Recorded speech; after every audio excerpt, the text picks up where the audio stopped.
세상의 모든 사람들은 다 모두 성공을 원합니다. 아마 이 자리에 앉아 계신 모든 분들도 다 성공을 원하시는 줄로 믿습니다. 특별히 다음 세대의 차세대 리더들이 될 우리 젊은 청년들과 젊은 집사님들은 이 땅의 진정한 성공자가 되시기를 주님의 이름으로 축복합니다. 자, 많은 사람들이 이렇게 성공을 원하는데 무슨 성공을 원합니까? 사업이 잘 되기를 원하죠. 그 다음에 나의 자녀들이 이 땅에서 승승장구하고 잘 되기를 원하고요. 우리의 가정이 행복하기를 원합니다. 또 목회자인 저는 교회가 부흥되기를 원합니다. 그렇다면 성공한 사람들의 공통점은 뭘까요? 그 성공한 사람들의 공통점은 무엇이겠습니까? 돈입니까? 아니면 학벌입니까? 아니면 능력입니까? 아니면은 인맥입니까? 아니면은 내가 가지고 있는 스펙입니까? 물론 내가 성공하는데 돈도 학력도 스펙도 인맥도 능력도 경험도 다 도움이 돼요. 물론 그것이 도움이 안 된다는 것은 아닙니다. 그러나 성경은 우리에게 더 근본적인 답을 주고 있어요. 성공의 근본적인 답을 주고 있어요. 그 답을 여러분들이 찾아내야 되고 그 답대로 살아내야 될 줄로 믿습니다. 우리가 무엇을 가졌냐 하는 것보다 누구를 먼저 찾느냐가 성공을 결정합니다. 사랑하는 성도 여러분, 우리가 인생은 돈보다도 중요한 것이 있고 능력보다 중요한 것이 있어요. 나는 오늘 여러분들이 그것을 깨닫고 돌아가는 여러분 되시기를 주님의 이름으로 축원을 드립니다. 오늘 진정한 성공의 영적 설계도를 여러분들에게 보여드리려고 하는 것이죠. 우리가 솔로몬을 통해 배우는 지혜와 우선순위의 원리를 우리가 배우려고 합니다. 자, 여러분들 성공에는 두 가지 패러다임이 있어요. 그 패러다임은 뭐냐? 소유인가 사명인가, 그런 이야기입니다. 한번 따라해 봅시다. 소유인가 사명인가. 여러분들 오늘 여기에 보면 두 사람이 있습니다. 한 사람은 어떻게 더 많이 가질 것인가, 이런 생각을 가졌어요. 어떻게 하면 내가 더 많은 것을 가질 수 있을까? 그래서 부를 축적하는데 온 힘을 쏟았습니다. 나의 자산을 늘리는데 막 그래서 부동산 투자도 하고, 요새 보면 금융 투자, 주식 투자도 하고, 또 예금도 하고, 뭐 예금은 요새 해봤자 돈도 안 되죠. 그러니까 주식 투자 이런 쪽으로 돈이 많이 몰리는데 더 많이 축적하려고 노력해요. 그런데 이분이요, 어떻게 하면 더 많이 가질 것인가를 노력했지만은 10년 후에 딱 보니까 분명하게 많은 것은 내가 가진 것 같은데, 나의 자산도 늘어나고 내가 많은 것을 가졌지만은 나중에 보니까 사람을 다 잃었더라는 거예요. 사람을 잃고 말았다는 거죠. 근데 한 분은 어떻게 내게 맡겨진 일을 잘 감당할까, 이런 생각을 하고 인생의 목표를 걸고 살았어요. 그래서 늘 책임감 있게 살았습니다. 어떻게 하면 내게 맡겨진 일을 잘 감당할까, 그런 생각을 갖고 있으니까 늘 책임감을 가지고 살았어요. 10년 후에 이분도 되돌아보니까 공동체를 세우고 많은 사람들에게 존경을 받는 인물이 되더라는 거죠. 자, 여러분들, 진정한 성공은 얼마나 많이 소유했는가가 아니고 얼마나 책임을 잘 감당했는가에 달려 있는 줄로 믿습니다. 할렐루야. 자, 여러분들 오늘 여기 영상을 한번 가만히 보시면 한 말씀 이야기를 여러분들에게 들려드리려고 하는데, 깊은 산 속에 등반을 했던 어떤 등반객이 길을 잃었습니다. 여러분들, 산에서, 깊은 산에서 길을 잃어버리면 여러분들 제일 무서운 것이죠. 근데 이 등산객에게는 배낭에 돈도 있었고 음식도 비상식량도 충분히 갖고 있었습니다. 그 다음에 체력도 늘 등산으로 다져졌기 때문에 체력도 견뎌낼 수 있었습니다. 근데 오히려 밤새도록 그 자리를 빠져나오기 위해서 걷고 계속 밤새도록 걸었는데, 밤도 안 자고 걸었는데 나중에 아침에 해가 떠서 보니까 제자리를 맴돌고 있더라는 거죠. 여러분들, 그가 가지고 있는 것은 뭐 배낭이 없고 음식이 없어서 또 체력이 떨어져서도 아니고, 나중에 구조대원이 와가지고 구조를 하는데 구조대원이 이렇게 말합니다. 그에게 필요한 것은 음식도 아니고 체력도 아니고 배낭에 있는 돈도 아니고 방향을 잃어버렸다는 거죠. 여러분들, 이 배낭 안에 있는, 배낭의 이 무거운 짐은 결국 이 사람이 지고 있는 것은 뭘까요? 오늘날 여러분들로 비유한다면 돈이나 학벌과 능력과 인맥을 갖고 있는 거죠. 자, 보통 돈과 학벌과 능력과 인맥이 있으면 성공 못할 사람 어디 있겠어요? 일반적으로 사람들이 이야기할 때 다 성공한다고 생각해요.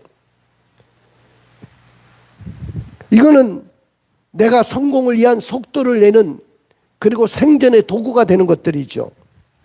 그런데 오늘 이 등반하다가 길을 잃어버린 등반객처럼 나침판이 없다고 한다면 방향을 잃어버리는 것이죠. 하나님을 향한 방향성. 여러분들, 속도보다 더 중요한 것이 뭐냐면 방향입니다. 따라해 봅시다. 속도보다 더 중요한 것은 방향이다. 이 방향을 어디로 잡고 사느냐가 중요한 거예요. 이 방향성은 생명과 목적의 도구가 되는 거죠. 아까 배낭에 있는 돈이나 학벌과 능력과 인맥은 속도와 생존의 도구라고 한다면, 이 나침판은 바로 생명과 목적의 도구가 되는 것과 같은 것이죠. 사랑하는 성도 여러분, 인생도 마찬가지입니다. 무엇을 가졌느냐 보다 누구를 먼저 찾느냐, 뭐를 가졌느냐가 중요한 것이고, 중요한 것이 아니라 내가 누구를 먼저 찾느냐, 정말 난 무슨 일을 하기 전에 누구를 먼저 찾느냐, 이것이 성공을 결정한다는 거죠. 할렐루야. 자, 여러분들, 오늘 솔로몬 왕이 누구의 아들이죠? 지난주에 누구에 대해서 말씀을 드렸죠? 다윗에 대한 이야기를 했잖아요. 그 유명한 다윗 왕의 아들이 누구냐? 바로 솔로몬 왕입니다. 다윗에게 많은 아들이 있었겠죠. 그런데 왜 다윗은 우리아의 아내 밧세바, 사실 이 간음죄를 지었던 장본인이 아니겠습니까? 우리아라는 신하의 아내를 자기의 첩으로, 자기의 부인으로 맞아들였죠. 다윗에게는 많은 부인들이 있었어요. 그런데 이 부인을 맞이하면서 첫 번째 아들은 하나님의 징계로 잃었습니다. 생명을 잃었어요. 태어나자마자 죽었어요. 그리고 두 번째 임신을 했는데 그 아들이 바로 솔로몬입니다. 나는 다윗이 가장 잘한 것 중에 하나가 뭐냐 하면은, 많은 아들들이 있었지만은 솔로몬에게 왕위를 물려줬다는 것. 이건 진짜 잘한 것 중에 하나라고 저는 생각합니다. 여러분들 우리나라 세종대왕이 우리나라의 가장 유명한 왕이잖아요. 그런데 이분이 많은 후궁들도 거느리고 많은 왕들 중에 가장 자식을 많이 낳은 왕이에요. 생산력이 굉장히 뛰어난 왕이에요. 발명도 많이 했고 한글도 많이 우리에게 창제해 주셨지만은, 그런데 이분이 왕위를 물려줄 때 저는 뭡니까? 역사가 평가하겠지만은 저도 역사를 공부하면서 왜 그 아들 중에서 세조, 이 세조가 두 번째 아들이잖아요. 수양대군이잖아요. 이분이 가장 왕이 될 수 있는 놀라운 기세와 또 왕의 품성과 또 지혜와 모든 것을 다 갖췄던 사람이에요. 그런데 세종대왕은 자신도 세 번째 아들로 왕이 된 사람인데 적자가 왕이 돼야 된다. 큰 아들이 왕이 돼야 된다. 이래서 문종에게 아들을 물려주죠. 근데 문종은 병약한 사람이에요. 왕위에 오르지만은 오래 왕위를 유지할 사람이 아니에요. 2년 만에 왕위에 오르고 2년 만에 죽게 되고 12살 먹은 단종이 왕위에 즉위하게 됩니다. 여러분들 12살 먹은 아들이 아버지도 돌아가셨고 왕위에 올랐을 때 보호막이 없잖아요. 자기를 혼내줄 사람이 없었어요. 결국 수양대군이라는 사람이 득세하게 되고 왕의 기백이 넘쳤던 그분이 한명회라는 사람을 앞세워서 왕위의 자리에 찬탈을 하죠. 그것이 바로 정유재란입니다. 그때 유명한 정승들이 다 그때 철퇴를 맞고 다 죽었어요. 살생부를 그때 만들어가지고 유명한 분들이 다 죽었어요. 그런 피를 흘리지 않아도 되는 일들을 역사가 어떻게 평가할지는 모르겠습니다만 어쨌든 세조로 수양대군으로 이어졌다면 그런 일은 없었고, 단종마저도 저 영월 청룡포에 유배돼서 여러분들 죽음을 당하는, 삼촌에게 죽음을 당하는 그런 안타까운 역사가 우리의 역사입니다. 그런데 제가 역사 이야기하려고 하는 게 아니고 이 다윗이 가장 잘한 것 중에 하나 또 생각해 본다면, 많은 왕자들이 있었는데 왜 다윗의 눈에 솔로몬이 들어왔겠어요? 뛰어났단 말이죠. 이 아들에게 왕위를 물려줘야 되겠다는 생각을 가진 거예요. 어떻게 보면 적자도 아니고 후궁의 여러분들 아들 아닙니까? 그리고 정상적인 아들도 아니잖아요, 사실. 남의 아내를 빼앗아 가지고 후궁으로 만들었잖아요. 그렇게 태어난 아들이고 흠이 있었지만은 너무 기백이 뛰어나고 왕의 자리에 오를 만한 사람이었기 때문에 그에게 왕관을 씌워주죠. 잘한 것 중에 하나인데, 물론 솔로몬이 이제 왕의 자리에 오르니까 여러분들 아버지가 너무 잘했고 부왕이 너무 뛰어난 왕이었다면 그 아들이 왕위를 이어받았을 때 얼마나 주눅이 들겠습니까? 하나님 아버지, 나의 부왕은 영토를 확장하고 저렇게 존경받는 왕이었는데 내가 이 부족한 사람이 아버지의 뒤를 이어서 왕이 됐습니다. 이 거대한 국가 이스라엘을 내가 책임져야 되는 상황 속에 있었고, 내가 다스릴 백성들은 셀 수 없는 수많은 백성들입니다. 위대한 부왕 다윗의 압도적인 유산을 내가 받았는데 내가 이거 어떻게 해야 되겠는가? 오늘 그의 고백을 한번 들어볼까요? 열왕기상 3장 7절입니다. 나의 하나님 여호와여, 주께서 종으로 종의 아버지 다윗을 대신하여 왕이 되게 하셨사오나 종은 작은 아이라 출입할 줄을 알지 못하고. 오늘 솔로몬은 이 거대한 왕국의 왕자에 올랐고 부왕 아버지 다윗의 유산을 물려받았고 이 거대한 이 왕국을 어떻게 다스릴 것인가? 그의 고백처럼 여호와여 주께서 종의 아버지 다윗을 대신해서 왕이 되게 하셨사오나 종은 작은 아이라 출입할 줄 알지 못합니다. 이 고백이 그의 고백이 되었습니다. 종은 작은 아이라 출입할 줄 알지 못합니다. 군대를 정비하거나 왕이 된 후에 군대를 정비하거나 재정을 점검하는 이것이 먼저 왕이 될 사람의 모습이라고 생각한다면 오늘 솔로몬은 달랐습니다. 왕위에 즉위하고 난 후에 군대를 정비하거나 재정을 점검하는 대신에 압도적인 한계 앞에서 솔로몬이 선택한 첫 번째 행동은 자신의 부족함을 인정했다는 거죠. 여러분들, 교만은 하나님을 찾지 않지만은 겸손은 하나님의 도우심을 구하게 되는 줄로 믿습니다. 자, 오늘 저는 많은 사람들이 솔로몬처럼 살았으면 좋겠는데 대부분의 사람들은 중요한 일을 시작할 때 자신의 능력과 방법을 먼저 의지한다는 거죠. 내가 할 수 있을까? 어떻게 하면 성공할 수 있을까? 어떻게 하면 더 많이 얻을까? 이걸 고민하게 되죠. 이것이 인간의 본성입니다. 우리가 기도하는 것을 종종 들어봅니다. 하나님, 이것 좀 해주세요. 이것 좀 해주세요. 저것도 해결해 주세요. 이것이 우리 기도의 전부라고 할 수 있죠. 기도의 중심이 하나님보다도 나 중심에 섰기 때문입니다.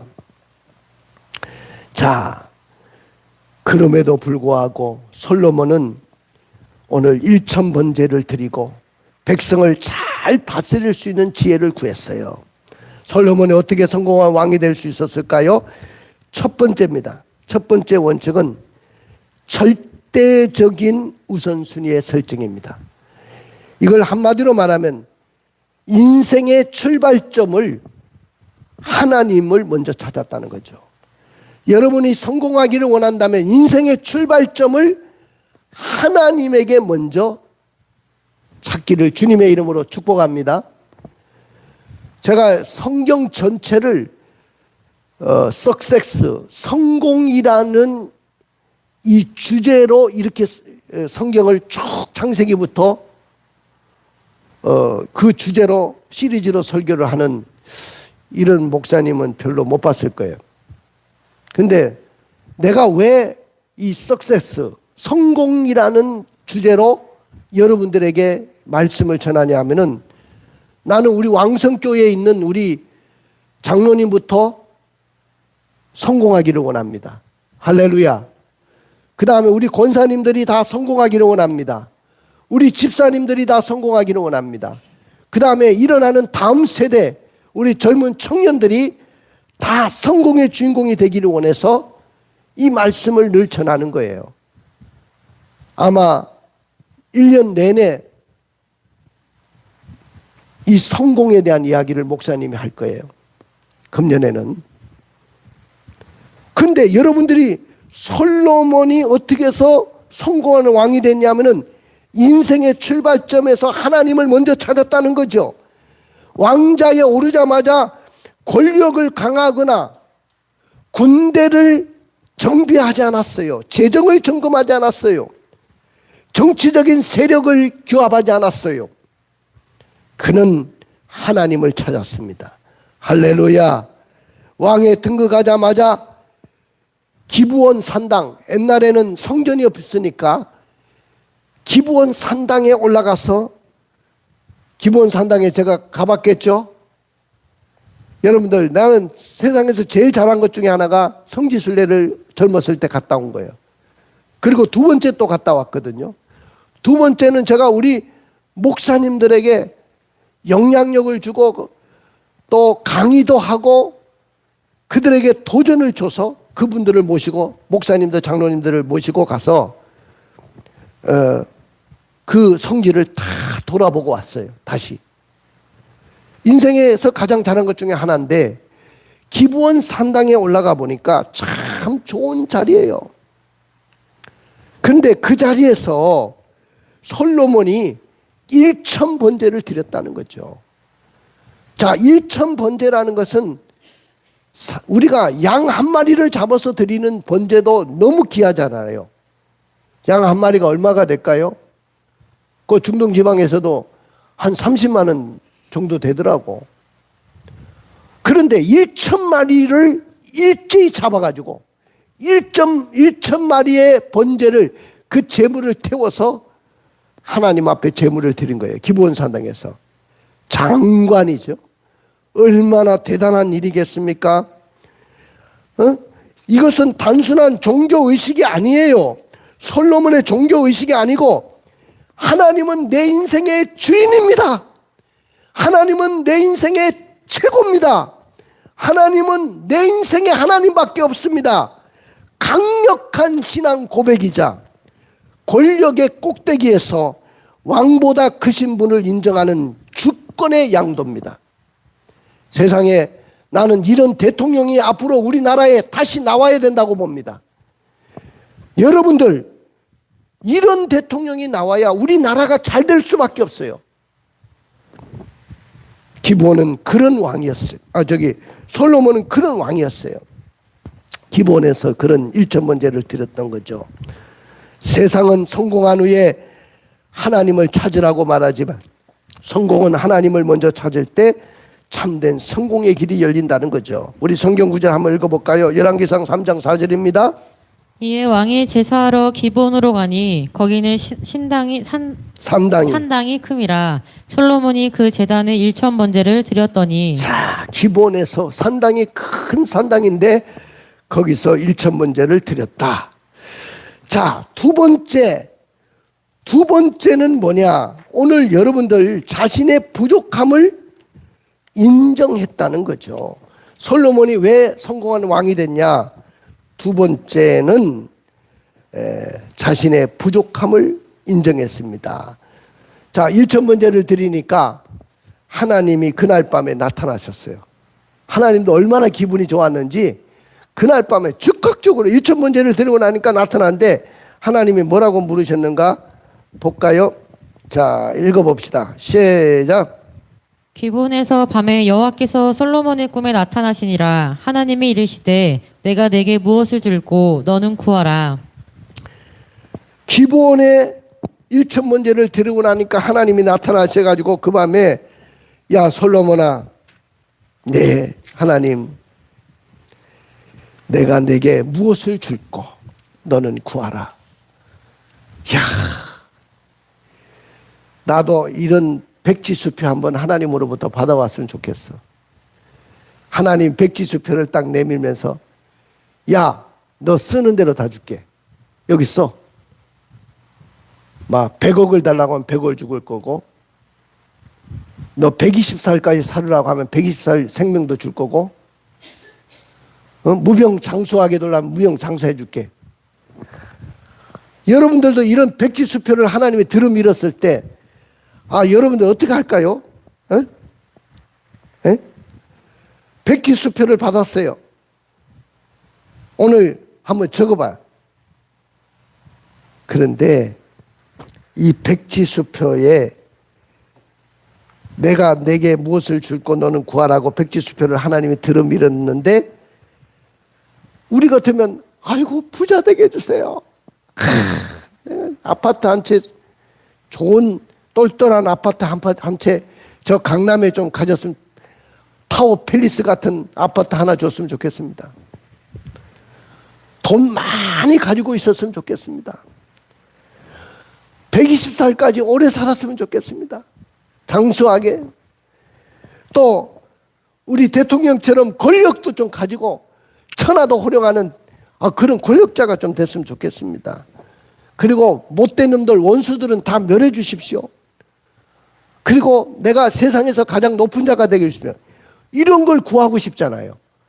백지수표 들어밀면 대부분은 이런 걸 들어밀 거예요. 만약 오늘 밤에 하나님이 당신에게 이 질문을 던지신다면 가장 먼저 입술에서 나올 기도가 뭡니까? 당신이 구하는 것이 곧 당신의 영적 나치판이 가리키는 방향이 되는 거다, 그 말이죠. 자, 여러분들 두 나무꾼이 나무를 합니다. 옛날에는 나무꾼들이 나무를 하잖아요. 근데 한 나무꾼은 막 쉬지 않고 막 가자마자 산에 가자마자 막 도끼를 찍어대고 막 계속 쉬지 않고 일을 했는데 나중에 보니까 도끼가 묻어가지고 나중에 나무를 한 것을 이렇게 비교를 해보니까 그렇게 많이를 하지 못했어요. 근데 이 한 사람은요 열심히 하기는 하지만은 또 쉬는 시간도 있어요. 물도 먹고 막 쉬는 시간을 가져요. 그리고 뭐 김밥도 싸가지고 와가지고 김밥도 먹고 한쪽에는 열심히 일했어요. 그래서 나중에 끝나는 시간에 보니까 나무를 한 걸 보니까 중간에 많이 쉬고 물도 마시고 뭐 김밥도 먹고 쉬면서 했던 그 사람이 더 많은 나무를 했더라는 거죠. 그래서 사람들이 물었어요. 어떻게 해서 당신은 쉬면서 그렇게 했는데 그렇게 나무를 많이 했습니까? 그랬더니 많은 사람들이 바쁘게 살아가지만 이걸 비유로 이야기한다면 무릎 꿇는 시간인데 나는 쉬는 시간에 도끼를 갈고 있었습니다. 쉬는 시간이 아니고 도끼를 가는 시간으로 삼았다는 거죠. 왜? 다음 작업을 잘해야 되니까. 도끼가 묻어지면 나무를 많이 할 수가 없으니까 쉬는 시간을 이용해서 도끼를 갈고 물도 마시면서 김밥도 먹고 그런 시간을 가졌다는 거죠. 자, 오늘 여러분들이 무릎을 꿇고 기도하는 시간은 도끼 가는 시간이다. 여러분들 도끼 가는 시간이 있습니까? 그냥 맨날 성공을 위해서 쉬지 않고 일만 하지 하나님 앞에 나와서 무릎 꿇고 기도하는 도끼 가는 시간도 없이 그렇게 일한다고 성공하는 거 아니라는 거죠. 이해가 되시죠? 여러분들 이 도표를 한번 보십시오. 왼쪽에는 결과와 출력 이 얘기입니다. 아웃풋이죠. 무릎을 꿇는 기도 시간이 계속 증가함에 따라서 그 시간과 함께 증가함에 따라서 이 사람은 도끼를 가는 나무꾼은 더 많은 성과를 냈고 쉬지 않고 도끼질을 하는 나무 A라는 사람 나무꾼은 그렇게 성과를 많이 내지 못했잖아요. 이 차이가 뭐냐? 기도는 시간을 낭비하는 것이 아니고 인생의 도끼를 날카롭게 가는 영적인 네버러지의 시간이다. 이건 제만의 이야기입니다. 내가 이 단어는 넣지를 않았는데 이걸 만들려고 노트북 AI에 집어넣으니까 이렇게 좋은 문구를 만들어줬어요. 난 선물이라고 봅니다. AI가 내 비서인데 얘가요 나보다도 똑똑할 때가 있어요. 똑똑할 때가 있어. 그러나 나를 능가하지는 못해. 응? 자, 여러분들 영적 레버리지의 시간이다. 이런 단어를 어떻게 이렇게 만들어내는지 몰라요. 자, 어쨌든 그렇습니다. 자, 오늘 기도의 해부학이라는 이 도표를 한번 보십시오. 보통 기준은 뭐냐면은 보통 여러분들은 세속적인 간구를 하죠. 세속적인 기도를 합니다. 근데 솔로몬은 다릅니다. 솔로몬의 기도를 한번 비교해 보십시오. 초점을 어디에 맞춥니까? 여러분들은 전부 다 기도할 때 나 자신에게 다 맞춰요. 근데 솔로몬은 자기를 위해서 기도해 준 거 없어요. 기도한 거 없어요. 그죠? 뭐 돈 많이 벌게 해주세요. 여러분들 말처럼 건강하게 해서 무병장수해서 120살까지 살게 해주세요. 저 못된 놈들 원수를 다 면해주세요. 그런 거 하지 않았어요. 오직 하나님의 백성들의 수요가 너무 많으니까 이 백성들을 잘 다스릴 수 있도록 도와주세요. 할렐루야. 벌써 기도가 달라요. 나 자신을 위해서 기도에만 우리는 머물러 있었는데 솔로몬의 기도는 다른 사람 백성들을 간구했단 말이죠. 그 다음에 핵심 갈망은 뭐냐면은 보통 사람들은 부와 장수와 권력을 구하잖아요. 그런데 오늘 솔로몬의 핵심적인 간구는 뭐냐? 이 백성들을 재판에서 재판을 잘할 수 있도록 도와주세요. 그 유명한 솔로몬의 재판이 여기서 나온 거예요. 두 여자가 아기를 낳았어요. 두 여자가 아기 낳았는데 한 여자가 잘못 애를 지가 깔고 누워가지고 애가 숨이 막혀가 죽어버렸어요. 잠자다가. 그러니까 애가 너무 아까우니까 이웃집에 같은 날 같은 시간에 난 애가 있었는데 걔를 뺏어왔어요. 신생아니까 잘 모르잖아 옛날에. 그 지 자식이라고 주장하는 거예요. 백주의 애를 빼앗긴 엄마 친엄마는 이거 불쌍해서 죽겠는 거야. 억울하기도 하고 내 자식인데. 그래가지고 이게 재판에 걸렸는데 누구 앞에 가냐? 솔로몬 앞에 간 거야. 이 여자도 내 자식입니다. 저 여자도 내 자식입니다. 머리 터지는 거야. 이 솔로몬 왕이. 내가 본 것도 아닌데, 내가 낳는 것도 보지도 않고 키운 것도 보지도 않는데 이거 어떻게 지금처럼 유전자 분석을 할 수도 있는 것도 아니고 옛날처럼. 요새처럼. 그 유전자 분석도 안 되잖아. 지금 뭐 머리카락까지 딱 해가지고, 자, 김유린 머리카락, 목사님 머리카락 해가지고 유전자 검사하면 김유리가 내 딸이요? 김동섭 집사님 딸이지. 안선희 권사님 딸이지. 그렇게 안 되잖아. 그러니까 솔로몬이가 가만히 듣더만은 여봐라! 예, 칼을 가져오느라. 이 아이를 정확하게 반을 잘라가지고 요 지 자식이라고 하는 자들에게 논아줘라. 그랬더니 요 훔쳐온 여자가요. 그래 주십시오. 상감마마 더도 말고 반 딱 잘라가 주십시오. 그러는데 진짜 엄마는 내 자식이 안 해도 좋습니다. 이 자식 살려주세요. 나는 죽은 자식 갖고 싶지 않습니다. 내 자식 아니라도 좋습니다. 저 여자에게 이 자식 주십시오. 여봐라. 연연이 거짓이다. 반을 잘라달라고 하는 이 연연이 거짓이니까 감옥에 가둬라. 그리고 이 엄마가 친엄마니까 이 아이를 엄마에게 주라. 이 솔로몬의 재판이에요. 이게 지혜요, 지혜. 할렐루야! 주의 백성을 재판할 지혜를 달라고 기도했더니 이런 지혜가 솔로몬에게 있는 거죠. 요새는 보니까 꽃들 있잖아요. 식물들. 내가 모르는 뭐 이런 꽃들 있더라고. 그러면 내가 잘 모르잖아. 물어볼 것도 없어요. 내가 사진 찍어서 내 비서한테 물어보는 거야. 야, 이 꽃이 도대체 이름이 뭐고 무슨 꽃이냐? 딱 가르쳐줘요. 내가 대공원에서 운동하다가 꽃이 이쁜 꽃이 있더라고. 그걸 찍었더니 막 정확하게 가르쳐줘요. 그런데 옛날에는 뭐 그런 게 있습니까? 근데 솔로몬 앞에 가면, 어전 앞에 가면 이 꽃이 무슨 꽃입니까? 하면 꽃에 대해서, 뭐 식물에 대해서, 날아가는 새들에 대해서, 바다의 물고기에 대해서, 뭐 짐승들에 대해서 이야기하면 줄줄줄줄줄 다 이야기하는 거야. 이 세상에 사는 이치에 대해서 이야기하면 다 이야기하는 거야. 지혜가 있으니까. 오늘 우리 아이들에게 기도하면서 하나님, 우리 나윤이에게 지혜를 주세요. 지혜를 달라고 기도하고 다 우리 아이들 다 기도해 줬어요. 내가 오늘 아침에. 내가 아침마다 기도해 줄 거야. 주일에 오면. 얼마나 지혜가 넘칠지 한번 보십시오. 애가 어떻게 달라지는지를 보십시오. 목사님 기도받고 자라는 아이들은 달라집니다. 달라질 수밖에 없어요. 할렐루야. 자, 동기가 뭐냐? 생존과 자아 실현이에요. 자기가 생존하고 자아를 실현하기 위한 목적으로 기도했어요. 그러나 오늘 솔로몬의 강구는 청지기로서의 사명을 감당하고자 기도했어요.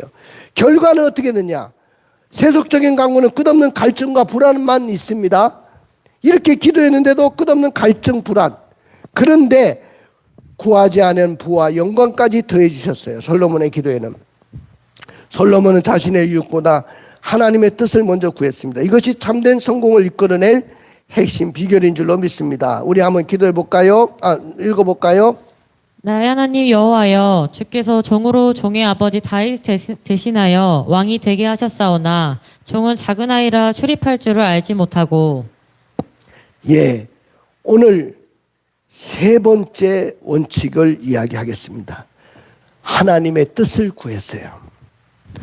자, 지금까지 내가 많이 이야기했으니까 여러분들 더 많이 이야기하지 않겠어요. 자, 백성들의 소리를 잘 들을 수 있도록 도와주십시오. 주십시오. 이걸 경청이라고 하죠. 나라의 지도자는, 왕은 백성들의 소리를 들을 줄 알아야 돼요. 백성들의 소리를 듣지 못하는 왕은 그건 진정한 왕이 아니에요. 자기만을 위해서 사는 왕은, 오늘날로 말하면 대통령은 진정한 대통령이 될 수가 없어요. 백성들의 소리를, 지금 백성들이 어떤 소리를 부르짖는지를 듣고 있어야 돼요. 지금 잠실에서는 이번 선거가 부정선거에 가까운 부적절한 선거가 치러졌다고 이야기하고 있어요. 그거는 부인할 수가 없을 거예요. 그러면 이 백성들의 소리를 대통령이 듣고 해답을 줘야 될 줄로 믿습니다. 언제까지 지금 아이들이 밤을 지새워가면서 재선거하자고 외치고 있잖아요. 이런 소리를 듣게 돌라는 거죠. 그 다음에 겸손한, 하나님을 의지하게 돌라는 이야기죠. 이것이 합쳐지면 듣는 마음이 됩니다. 듣는 마음. 다름 없이 듣는 마음. 듣는 마음을 가지라는 거죠. 듣는 마음. 여러분들, 솔로몬이 구하는 지혜는 원어적으로 잘 말하는 능력이 아니라 듣는 마음이었어요. 판단하기 전에 들어야 되고, 정죄하기 전에 들어야 되고, 결론을 내리기 전에 하나님의 뜻을 묻습니다. 여러분들, 가정, 교회, 직장에서의 모든 갈등은 듣지 않으면서 시작되는 거예요. 잘 들어야 돼요. 참된 지혜는 길을 여는 것에서 출발하는 것입니다. 읽어볼까요?